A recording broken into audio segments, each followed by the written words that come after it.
এটা ছিল 30শে ডিসেম্বর 2024 পৌষকালী পুজোর দিন। তা সকাল থেকে কি কি করেছি সেটাই চলো তোমাদের সাথে হ্যালো বলে দাও। এই যে ভাই বলে দাও হাই। পিসি ফল কাটিং, আরেকজন ইউটিউবার। এনাদের বাড়িতে আজকে পুজো। ব্যস্ত বাবা, একদম সময় পাওয়া যাচ্ছে না।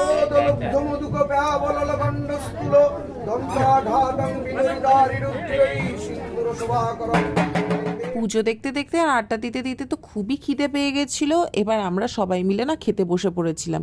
তো দেখো, খিচুড়ি, লাবড়া তরকারি, বেগুনি, ওইদিকে চাটনি, পাঁপড়, পায়েস আর মিষ্টি হয়েছিল। আর কালী পুজোর প্রসাদ নিয়ে কি বলবো, অদ্ভুত সুস্বাদু হয়েছিল খেতে। আমার তো খুব ভালো লেগেছে। এখন সবে হ্যাঁ, এখন বাজে 11টা ঘড়িতে। ইনি এখন সেজে এখন হ্যাঁ সবাই